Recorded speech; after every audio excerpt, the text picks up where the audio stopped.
Shalom Ouvracha. Vous ne sentez pas qu'on vit des moments spéciaux? Hein? Vous comprenez? Est-ce que vous ne sentez pas que... On dirait que l'œuf du serpent, ça va et ça s'aggrave. Au début, on a un petit vaccin, on a un petit virus de rien du tout.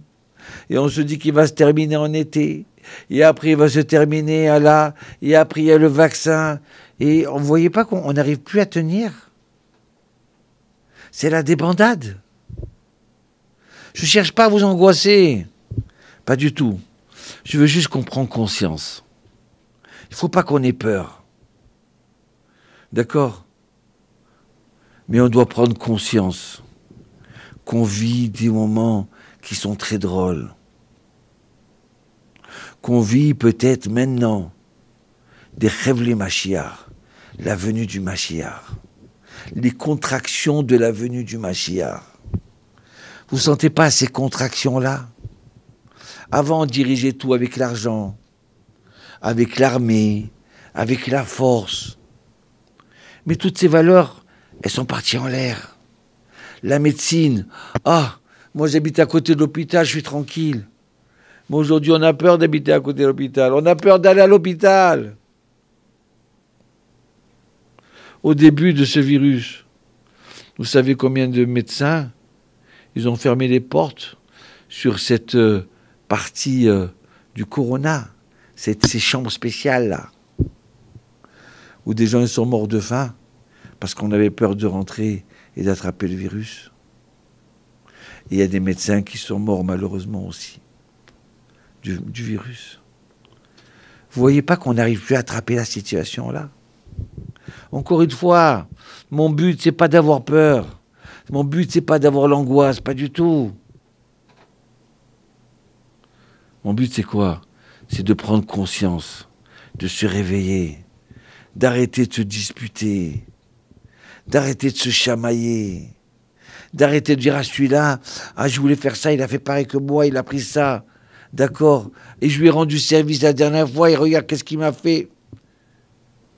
Arrêtez, venez, j'arrête, même moi je me parle à moi. Il faut qu'on soit unis. Non mais quand même, regarde, mais celui-là il est fâché avec sa belle-sœur, lui il est fâché avec celui-là, il est fâché avec celui-là, chacun, donc le voisin, c'est pas normal ça. On doit être un peuple de shalom. Le Midrash, écoutez ce qu'il dit. Avant tout, je vais vous transmettre ce que dit le Rav, il y a qu'un tzaddik Nistar, un tzaddik caché. Il s'appelait le Rav Zeev Lebovitch. Il est décédé en 2010. Il dit comme ça: celui qui veut être sauvé à l'époque des Chevlei Mashiach. Chevlei Mashiach, ça veut dire les contractions du Mashiach. En vérité, littéralement, ça veut dire les cordes du Mashiach. Quel rapport entre les cordes et les contractions? On en parlera après. Mais il dit comme ça, celui qui veut être sauvé de l'époque, parce que avant que le Mashiach il arrive, qui est le bonheur, la paix totale et tout ça, avant que le bébé il sorte, il y a des contractions, d'accord? Alors il nous dit, vous savez quoi? Est-ce que vous voulez comment s'appelle ça, la piqûre pour enlever les contractions d'une femme? Mon cher Shimshon, comment on appelle ça? Aïe,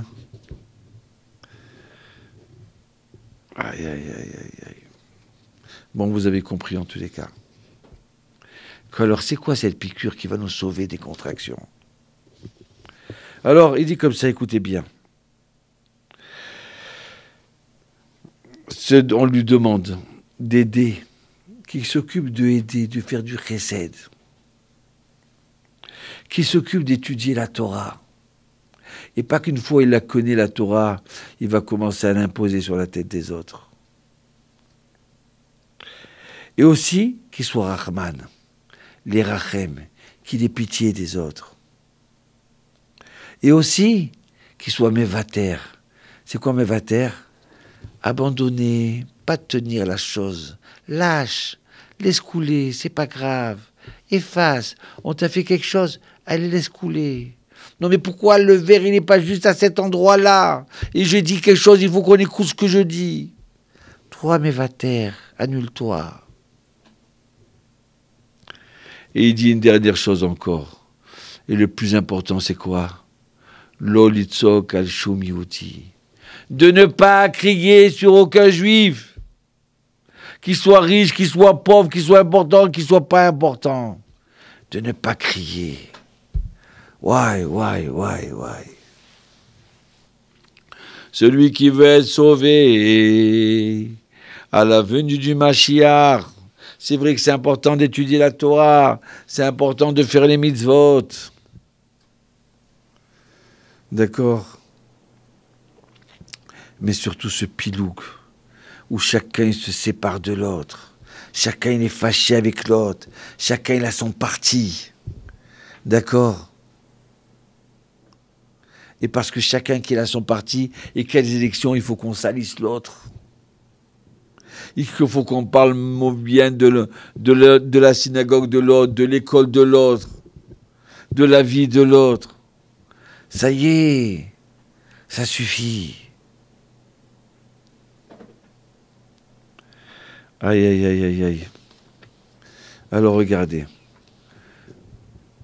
Le Rav Nachmani Zatzal, qui était mon Rav. Et c'est ce soir, ça là. Le 7 Shvat. Un jour, j'ai vu un livre d'un Rav Ashkenaz. Alors j'ai dit, bon, un Rav, ce livre-là, c'est pas pour nous, on est des séfarades. Il m'a regardé, il est devenu tout rouge. Il m'a dit, à cause des gens comme toi, il y a eu la Shoah. Ouais, j'ai tremblé de peur, là. Quand je l'ai vu comme ça, tout rouge, qu'est-ce que j'ai dit? Qu'est-ce que j'ai fait de mal? Il m'a dit, à cause des gens comme toi, il y a eu la Shoah. Alors que c'était un Rav marocain. Il faisait attention à ses coutumes marocaines. D'accord? Mais il m'a dit, ça suffit, cette séparation-là. Ashkenaz, Lubavitch, Breslev, chacun y croit qu'il a que son Dieu, que son livre, que son rabbin le meilleur. Et les autres, ils valent rien.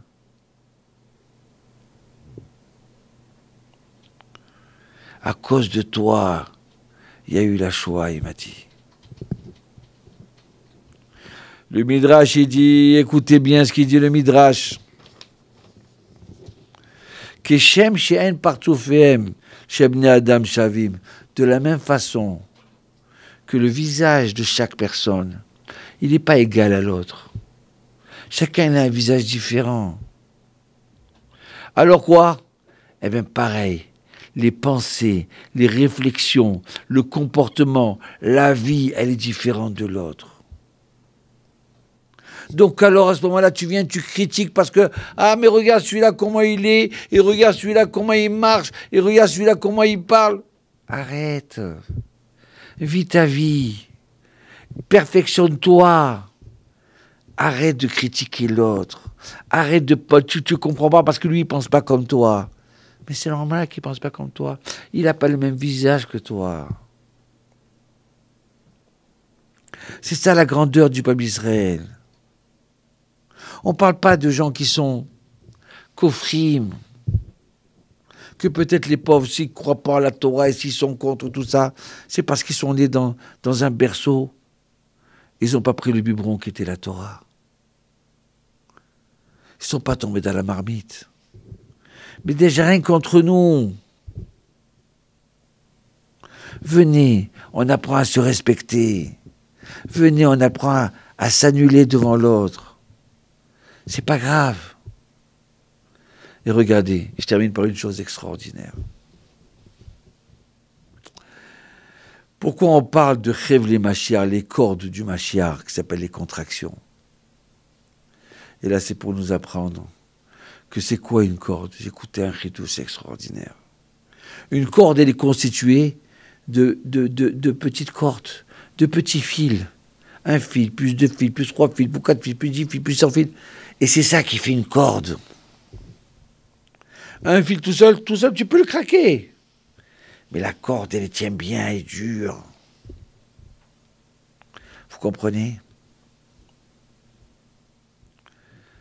Ah, comme ça fait de la peine. Un jour, quelqu'un m'a dit, il m'a raconté une histoire. Il m'a dit, avant la Shoah, il y avait 2 juifs qui se disputaient. Oui, c'est comme ça, c'est pas comme ça. Non, je suis pas d'accord avec toi. Et le rabbin dit, mais ça y est, faites le shalom. Non, je ne fais pas le shalom. Fais le shalom entre toi et ta femme. Non, je ne fais pas le shalom. Et voilà que arrive la Shoah. Ces 2 personnes qui n'ont pas voulu le shalom, ils se retrouvent à Auschwitz. Et là, ils sautent l'un dans le bras de l'autre.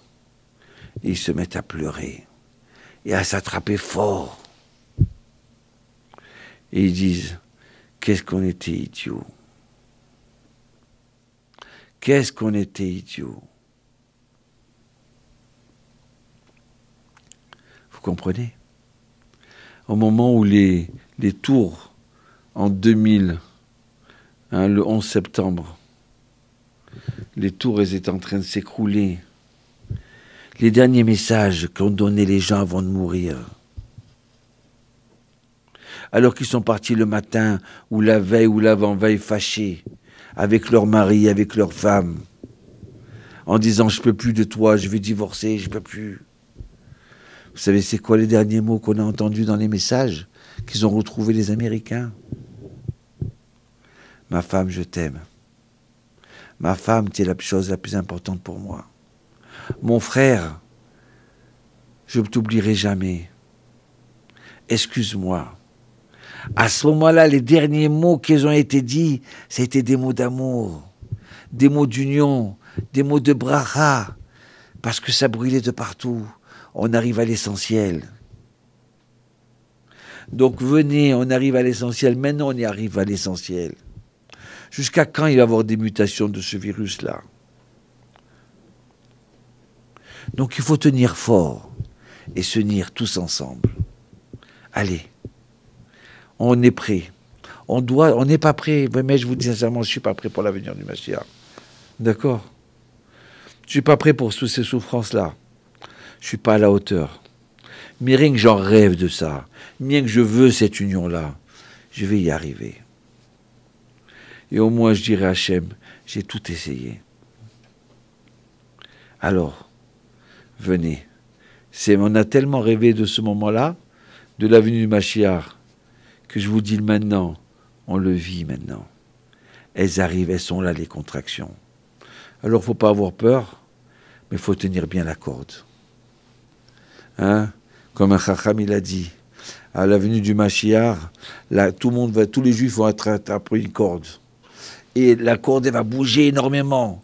C'est celui qui tient fort, très fort la corde, qui pourra tenir jusqu'à la fin. Alors rendez-vous, en chantant, d'accord, à la venue du Mashiach. Be'atzlacha.